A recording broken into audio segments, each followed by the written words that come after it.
ಎಲ್ರಿಗೂ ಒಂದು ಮನೆ ಕಟ್ಟಿಸ್ಬೇಕು, ಒಂದು ಸೈಟ್ ತಗೋಬೇಕು, ನಮ್ಮದೇ ಆದಂಥ ಒಂದು ಸ್ವಂತ ಜಾಗ ಮಾಡ್ಕೋಬೇಕು ಅನ್ನೋದು ಪ್ರತಿಯೊಬ್ಬರದ್ದು ಒಂದು ಕನಸಾಗಿರುತ್ತಲ್ವ. ಸೊ ಅದಕ್ಕಾಗಿ ನಾನಿವತ್ತು ಬಂದಿರೋದು ಭೂವರ ಸ್ವಾಮಿ ದೇವಸ್ಥಾನಕ್ಕೆ.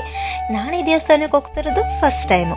ಈ ದೇವಸ್ಥಾನದ ವಿಶೇಷತೆ ಏನಪ್ಪ ಅಂತ ಅಂದರೆ, ನಾವು ಮನೆ ಕಟ್ಟಬೇಕು ಅಂದ್ಕೊಂಡು ಕಟ್ಟೋಕ್ಕಾಗ್ದಲೇ ಇದ್ದು ಅಥವಾ ಒಂದು ಸೈಟ್ ತಗೋಬೇಕು ಅಂದ್ಕೊಂಡು ತೊಗೊಳಕ್ಕಾಗ್ದಲೇ ಇದ್ದಾಗ ಈ ದೇವಸ್ಥಾನಕ್ಕೆ ಒಂದು ಸತಿ ಹೋಗಿ ಸಂಕಲ್ಪ ಪೂಜೆ ಮಾಡಿಸೋದ್ರಿಂದ ನಮ್ಮ ಕೆಲಸ ಬೇಗ ಆಗುತ್ತೆ.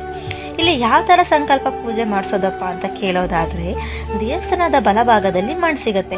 ಆ ಮಣ್ಣನ್ನು ನಮ್ಮ ಕೈಯಲ್ಲಿ 3 ಇಡಿ, 5 ಇಡಿ, 9 ಇಡಿ, 11 ಇಡಿ ಈ ಥರ ತಗೊಂಡು ದೇವಸ್ಥಾನ ಸುತ್ತ 11 ಪ್ರದಕ್ಷಿಣೆ ಹಾಕಿ ಮತ್ತೆ ಆ ಮಣ್ಣನ್ನು ದೇವಸ್ಥಾನ ಒಳಗಡೆ ತಗೊಂಡೋಗಿ ಸಂಕಲ್ಪ ಪೂಜೆ ಮಾಡಿಸಿ ಮನೆಗೆ ತಗೊಬಂದು ಒಂದು ಬಿಳಿ ಬಟ್ಟೆನ ಅರ್ಶಿನ ಬಟ್ಟೆನಾಗಿ ಮಾಡಿ ಆ ಬಟ್ಟೆ ಒಳಗಡೆ ಈ ಮಣ್ಣನ್ನು ಇಟ್ಟು ಪ್ರತಿನಿತ್ಯ ದೇವ್ರ ಮನೇಲಿ ಇಟ್ಟು ಪೂಜೆ ಮಾಡೋದ್ರಿಂದ ನಮ್ಮ ಕೆಲಸ ಬೇಗ ಆಗುತ್ತೆ. ನಮ್ಮ ಕೆಲಸ ಆದಮೇಲೆ ಆ ಮಣ್ಣನ್ನು ತುಳಸಿ ಗಿಡಕ್ಕೆ ಹಾಕಬೇಕು. ತುಳಸಿ ಗಿಡಕ್ಕೆ ಹಾಕಿದ್ಮೇಲೆ ಮತ್ತೆ ಈ ದೇವಸ್ಥಾನಕ್ಕೆ ಬಂದು ನಮ್ಮ ಹರಕೆ ತೀರಿಸಬೇಕು. ಈ ವಿಡಿಯೋ ನಿಮಗೆ ಇನ್ಫಾರ್ಮೇಟಿವ್ ಅಂತ ಅನ್ಸಿದ್ರೆ ಲೈಕ್ ಮಾಡಿ, ಶೇರ್ ಮಾಡಿ, ಫಾಲೋ ಮಾಡಿ. Thank you.